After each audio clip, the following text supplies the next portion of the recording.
उत्तर प्रदेश के जिला इटावा में एक दिल दहलाने वाली वारदात सामने आई है। यहाँ रिटायर्ड सीएमओ के बेटे ने प्रॉपर्टी विवाद को लेकर अपनी ही बहन और उसकी 3 साल की बेटी की गोली मारकर हत्या कर दी। फायरिंग की आवाज सुनकर जब तक परिजन कमरे में पहुंचे, आरोपी वारदात को अंजाम देने के बाद फरार हो गया था और कमरे के अंदर फर्श पर माँ बेटी का शव खून से लथपथ पड़ा हुआ था। घटना की सूचना मिलते ही मौके पर पहुंची पुलिस ने दोनों शवों को कब्जे में लेकर पोस्टमार्टम के लिए भेज दिया और आरोपी को भी गिरफ्तार कर लिया है।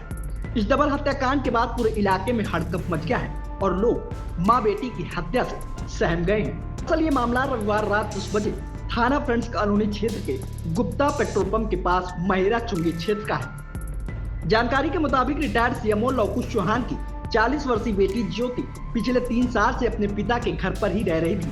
पिता लवकुश चौहान ने मकान और 20 बीघा जमीन बेटी ज्योति के नाम पर कर दी थी, जिससे उनका बेटा हर्षवर्धन नाराज रहता था। इसी के चक्कर में उसने इस वारदात को अंजाम दिया और अपनी बहन और उसकी 3 साल की बेटी को मौत के घाट उतार दिया।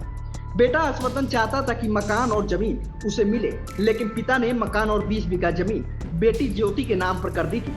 बेटी ज्योति का ससुराल लखनऊ में सीतापुर रोड पर है और दामाद राहुल अपने ससुराल इटावा आते जाते रहते थे। उनके दोनों लड़कों ने गोली मार दी हमारी वाइफ को। वही है मेरा चुंगी पे। मैं जान बचा के जल्दी से भागा। पुलिस क्या मामला पूर्व में हमला 302 का 307 का कर चुके थे।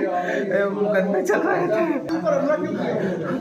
प्रॉपर्टी के चक्कर में, प्रॉपर्टी के विवाद में, प्रॉपर्टी के चक्कर में। नाम क्या है आपके साले का? हर्षवर्धन। किसको गोली मारी है? मेरी वाइफ को, मेरी बच्ची को। बता दें कि वारदात के समय आरोपी हर्षवर्धन की पत्नी, उसकी बहन ज्योति, भांजी ताशु, जीजा राहुल और पिता रिटायर्ड सीएमओ घर पर ही थे। फायरिंग के समय रिटायर्ड सीएमओ पहली मंजिल पर थे, बाकी सब लोग एक साथ नीचे थे। इसी समय आरोपी हर्षवर्धन अपने 2 बेटों के साथ आया और फायरिंग करने लगा। ये देख सब बचकर भाग निकले, लेकिन बहन और भांजी की गोली लगने से मौके पर ही मौत हो गई। फिलहाल पुलिस ने बहन और भांजी हत्याकांड को अंजाम देने वाले भाई हर्षवर्धन को गिरफ्तार कर लिया है। वारदात में हर्षवर्धन के 2 बेटों के भी नाम सामने आए हैं। पुलिस उनकी तलाश में जुटी हुई है।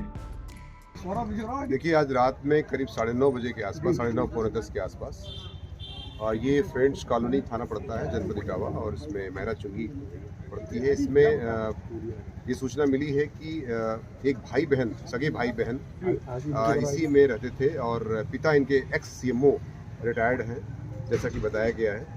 और उनके 3 संतान हैं, 2 बेटियां, 1 बेटा है।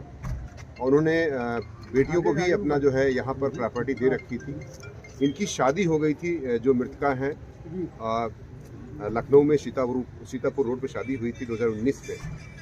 और लेकिन ये यहीं पर रहती थी अपने मायके में ही, और पिता की जो प्रॉपर्टी थी उसमें इनका बेटा भी रहता था, उनकी बेटी भी रहती थी। मतलब दोनों सगी भाई बहन नहीं रहते थे और उनके बच्चे भी साथ में ही रहते थे।